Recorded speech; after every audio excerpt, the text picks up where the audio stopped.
कल भी फिर हमने सफ़र शुरू किया। एक दोस्त पहले दिन निकल के हमें बताए बगैर जो है ना, तो वो पहुंच गया हमसे पहले। उसने निकलने के बाद हमें बताया मैंने साइकिल ली है, फ़लानी दुकान से ली है, आप लोग भी साइकिल ले कि लो। आप ये बताओ कि साइकिल के ऊपर टोटल कितने किलोमीटर सफ़र किया? 270 किलोमीटर 270 किलोमीटर सफ़र 2 दिन के अंदर। 2 दिन के अंदर। जी। कोई बु- कल भी फिर हमने सफ़र शुरू किया। एक दोस्त पहले दिन निकल के हमें बताए बगैर जो है ना, तो वो पहुंच गया हमसे पहले। उसने निकलने के बाद हमें बताया मैंने साइकिल ली है, फ़लानी दुकान से ली है, आप लोग भी साइकिल ले कि लो। आप ये बताओ कि साइकिल के ऊपर टोटल कितने किलोमीटर सफ़र किया? 270 किलोमीटर 270 किलोमीटर सफ़र 2 दिन के अंदर। 2 दिन के अंदर। जी।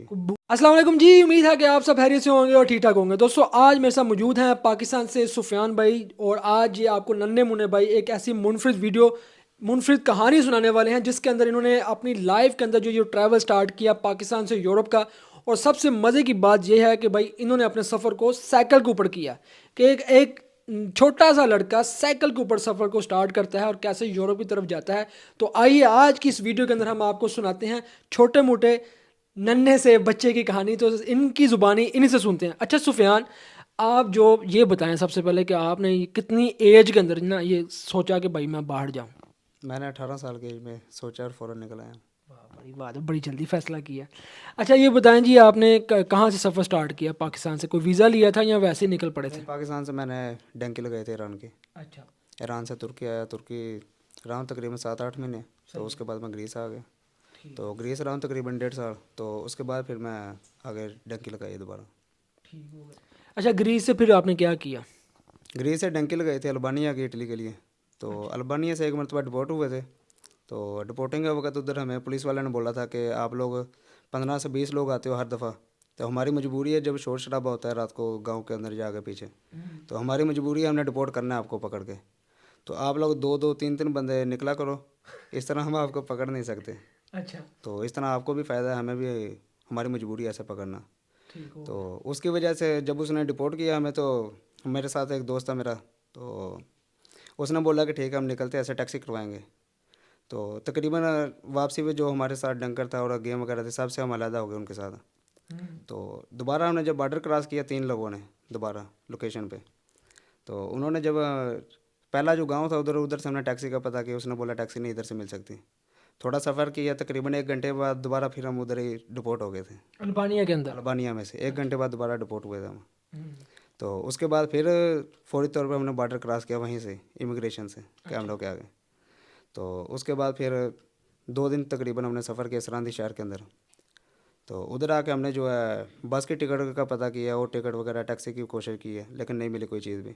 हम्म। तो आखिरकार 2-3 दिन में रहने के बाद फिर हमने वहाँ से साइकिल ख़रीदी है। तीन अच्छा। दोस्त थे, तीनों ने साइकिल ख़रीदी है वहाँ। तीनों ने कितनी साइकिल खरीदी? 3 साइकिलें ख़रीदी थी।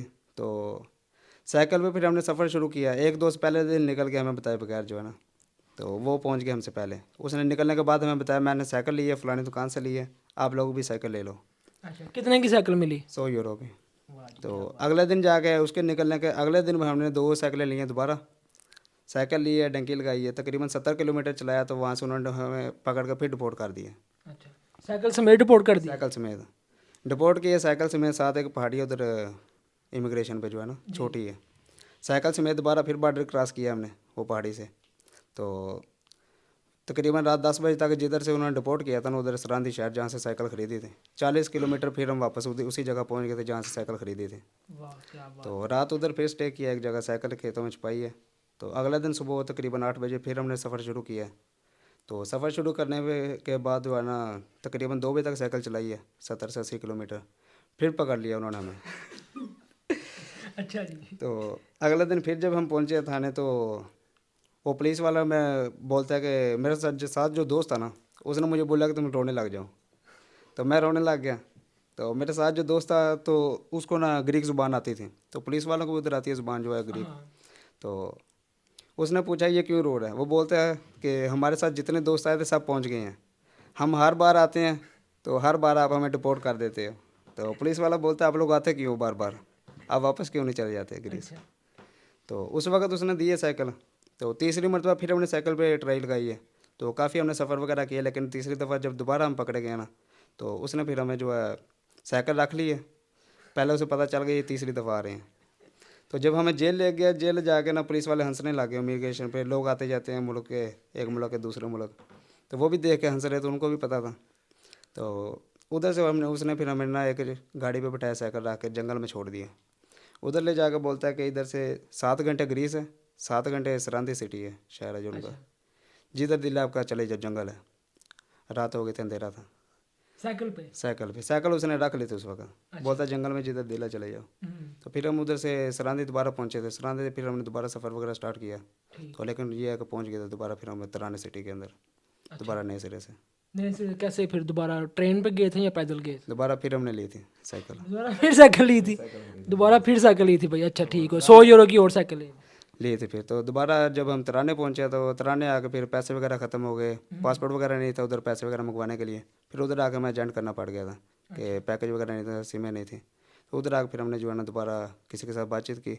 तो फिर हम आए इधर बोस्निया, मोन्टेनेग्रो से आए बोस्निया। ठीक है, तो बोस्निया तकरीबन 15 दिन हमने स्टे किया है ठीक। अपने तौर पे। तो बाद में एक एजेंट के पास गए तो उधर भी 15 दिन बैठे रहे सेफ के अंदर। फिर हम आए क्रोशिया। अच्छा ये बताएं जी, आप ये बताओ कि साइकिल के ऊपर टोटल कितने किलोमीटर सफ़र किया? 270 किलोमीटर 270 किलोमीटर सफ़र 2 दिन के अंदर। 2 दिन के अंदर। जी। कोई भूख प्यास लगती थी रास्ते में रुक के, किसी के घर खाना पीना कोई मांगा? उधर शवारमा मिलता है, सवला के जिसे बोलते हैं, अच्छा, वो हमने लेके पहले रखी थी पास। सही हो गया। तो उसके अलावा हमने एक जगह दुकान से लिए बिस्किट वगैरह, वो खाए। तो दुकान वाला जब हमने खाना खाया ना सफ़र करके दूसरे दिन, तो दुकान वाला देख के हैरान हो गया कि ये इतने केक वगैरह, होटल नहीं था उधर, इतना कुछ ये कैसे खा रहे हैं बैठ के। तो उधर ही बैठे, जो कुछ लिए उधर ही ख़त्म कर दिया था बैठ के। अरे वो दुकान वाले कहते नहीं थे आप किस किस दुनिया से आए हो, कौन सी मखलूक हो? दुकान वाला हैरान था लेकिन उसने कोई सवाल जवाब नहीं किया हमसे। तो बाद में जब साइकिल की है तो थोड़ी देर बाद पुलिस, जैसे हम वहाँ से चले हैं दुकान पर बैठ के, थोड़ी देर बाद पकड़े गए, पुलिस आ गई है। बड़ी बात है यार, इन इन लोगों ने ये छोटे से साइकिल ली और साइकिल लेके यूरोप के अंदर सफ़र किया, वो भी इस तरीके के साथ कि साइकिल के ऊपर भी सफ़र कर रहे हैं, मेन रोडों के ऊपर चल रहे थे। मेन रोड है उधर का, सही हो। Immigration road. इमिग्रेशन उधर उधर वैसे साइकिल चला नहीं सकते जहाँ पे ये साइकिल चला रहे थे। सही हो गया, ठीक है। जब चढ़ाई चढ़ते थे पहाड़ के उस वक्त साइकिल ऐसे धक्का लगा के लेके जाते थे, लेकिन जब पहाड़ से उतरते हैं उस वक्त बगैर पैडल के, गाड़ी से ज़्यादा स्पीड होती है उस वक्त फिर। जबरदस्त। 5 अच्छा किलोमीटर 6 किलोमीटर बगैर साइकिल बगैर पैडल मारने के जा रही है खुद ब खुद। ये जी पहली पहली ऐसी स्टोरी है मेरी अपनी लाइफ के अंदर जो साइकिल के ऊपर भाई 270 किलोमीटर सफ़र किया अल्बानिया से आगे उसकी तरफ, बोस्निया और क्रोशिया की तरफ। अच्छा जब आप क्रोशिया पहुंचे तो फिर? क्रोशिया, उधर से जब हम बोस्निया से निकले हम, तो उस वक्त मौसम वगैरह काफ़ी ख़राब था जिसकी वजह से मसला बना थोड़ा सा। तो 2 दिन हमने उधर जंगल के अंदर जो है ना बारिश के दौरान लगातार सफ़र किया। हमारे साथ फैमिलियाँ थी वहाँ पे, तो फैमिली के साथ सफ़र किया, लेकिन फैमिली की वजह से जो है ना उस वक्त थोड़ा सा बचत हो गई। उन्होंने रखा है 1 रात जेल। तो 1 रात के बाद उन्होंने स्टे दी थी, स्टे दे कर उन्होंने स्टेशन पे छोड़ दिया। तो फिर वहाँ से फिर हम खुद आगे थे आगे। ठीक हो गया, सही। मतलब ये सारा सफ़र किया आपने। आप ये बताओ कि इस सफ़र के अंदर भाई आपको कहाँ पे डर लगा? डर तो अल्हम्दुलिल्लाह इस सफ़र में कहीं भी नहीं लगा। नहीं लगा? नहीं लगा। बेखौफ है भाई ये बंदा। अच्छा ये बताएं कि अब आपने इस सफ़र से क्या सीखा? कोई सीखने की कोई चीज़ मिली है आपको? सीखने को यही मिला है कि अगर इंसान कोशिश करे, हिम्मत ना छोड़े किसी भी काम के अंदर, तो नाकाम नहीं हो सकता किसी काम में भी, दुनिया का कोई भी काम हो। ज़बरदस्त, माशाल्लाह। ठीक है, अब देखने वाले दोस्तों को जितने भी आपकी तरह यंगस्टर हैं, छोटे छोटे बच्चे हैं, क्या पैगाम देना चाहेंगे उनको? साइकिलें पकड़ें वो भी? पैगाम यही है, अपनी मेहनत करें जो भी करना है। तो अगर आना तो लीगल तरीके से आएँ। आप क्यों इलीगल आए हो? बस जब पाकिस्तान में बंदा होता है उस वक्त इंसान को ये चीज़ समझ नहीं आती, जब इधर आता है फिर जाकर इंसान को पता चलता है कि क्या ज़िंदगी है असल। यही बात। तो दोस्तों बात यह है कि ये छोटा यंगस्टर से ये भाई है, इसके साथ और भी भाई थे जो अल्लाह अल्लाह करके किसी तरीके से ये पहुंच गए, इनका नसीब था। लेकिन आज के इस दौर के अंदर अभी का जो वक्त है, इतनी ज़्यादा सख्ती, इतने ज़्यादा सख्त कानून, ये तो गलत तरीके से आने की तो अब बात ही कोई नहीं करता। अब बात है लीगल तरीके से आने की। पाकिस्तान के अंदर अब इमिग्रेशन के हवाले से जैसे रोमानिया की इमिग्रेशन है, इटली की इमिग्रेशन है, उसके बाद क्रोशिया की इमिग्रेशन, आप दुबई से या आप यूएई से या आप ईरान से आप अप्लाई कर सकते हैं क्रोशिया के अंदर भी। और इसके अलावा और बहुत से कंट्री हैं जो यूरोपीय यूनियन के अंदर हैं। आप बेलारूस का वर्क वीज़ा लगवा सकते हैं, वहाँ पर जा सकते हैं। बेलारूस की एंट्री भी आपको फ्री है, आप जा सकते हैं। ठीक है, बहुत से ऐसे कंट्री हैं। लेकिन गलत तरीके से आने का सबसे बड़ा नुकसान ये है कि आप अपनी ज़िंदगी को भी खो सकते हैं और अपनी लाइफ के अंदर बहुत सा नुकसान आप कर सकते हैं। जैसे कि जो सबसे कीमती चीज़ है वो है वक्त। अगर आपका वक्त नहीं रहता तो आप वक्त के ऊपर ही जो करना होता है वो सब कुछ आपके अपने हाथ में होता है। अगर आप वक्त ज़ाया कर देते हैं तो आपको कुछ भी हासिल नहीं होता। अच्छा, यहाँ आके फिर आपको इटली के अंदर ना कैंप मिल गया। कैंप इधर आके मिल गया तकरीबन 1 महीना, में इधर अजील वगैरह करवाई, 1 महीने के बाद कैंप मिला हमें इधर। क्या क्या इन्होंने आपको कि आप कैंप भी दे रहे हैं आपको कि पेपर भी देंगे कि नहीं? कैंप दिया अभी फ़िलहाल, पेपर अल्लाह बेहतर जानता कब देंगे, वो तो इनकी मर्ज़ी है ना। तो लेकिन कैंप वगैरह मिला, ठीक है, निज़ाम शुक्र अल्लाह पाक का। अल्लाह पाक बेहतर रखे। देखें, ये है कि कोई भी जो यहाँ पर आता है, पहली बात उसको कैंप मिलना बड़ा मुश्किल हो जाता है। कैंप मिलता है नसीबों के साथ, शायद कुछ कहा नहीं जा सकता कब मिल जाए, हर बंदे का अपना नसीब है। उसके बाद ये है कि रही बात पेपरों की कि यार हम यहाँ पर आगे कितनी देर में सेटल हो सकते हैं। याद रखें कि यहाँ पर आकर पेपर मिलना हर बंदे का अपना नसीब है। कोई भी किसी को पेपर नहीं दिला सकता, सिर्फ एक तसल्ली होती है, एक हिम्मत होती है। ये हर इंसान का अपना नसीब है। कोई आता है, किसी को आते ही 6 महीनों के अंदर पेपर मिल जाते हैं, और किसी को यहाँ पे 6-6 7-7 साल भी लग जाते हैं कि उनको पेपर यहाँ पर नहीं मिलते। ये हर बंदे का अपना नसीब है। दुआ यही है कि अल्लाह ताला की ज़ात सबके लिए बेहतर करे। और अगर आप आना ही चाहते हैं, आप किसी भी कंट्री में आना चाहते हैं, वर्क वीज़े के ऊपर आ जाएँ, स्टडी बेस के ऊपर आएँ। इसके लिए बहुत से रास्ते हैं, बहुत सी अपॉर्चुनिटीज़ हैं जो आप आके यहाँ पे अवेल कर सकते हैं। मैंने पर्सनली जो असाइलम करने वाले जितने भी लोग हैं यहाँ पर आके असाइलम करते हैं, अगर मैं इन लोगों की लाइफ की बात करूँ, मैं खुद भी अपने आप को इसके अंदर रखता हूँ कि यहाँ असाइलम करके एक बंदे की जो प्रैक्टिकली जो लाइफ है वो बहुत ज़्यादा डिस्टर्ब होती है, बहुत सी मुश्किलात को फेस करना पड़ता है। अपनी फैमिली से कट ऑफ हो के, अपनों से कट ऑफ हो के वापस जाने का नहीं पता आपको, यहाँ पर क्या क्या आपको बर्दाश्त करना पड़ता है, क्या क्या आपको मुसीबतें देखनी पड़ती है, और यहाँ पर आपको रहते हुए इतना कुछ बर्दाश्त करना पड़ता है। सबसे बड़ा जो इशू है, सबसे बड़ा जो इशू है कि अगर आपकी फैमिली के साथ पीछे से कुछ भी गलत हो जाए, आप एट अ टाइम अपनी कंट्री में वापस नहीं जा सकते।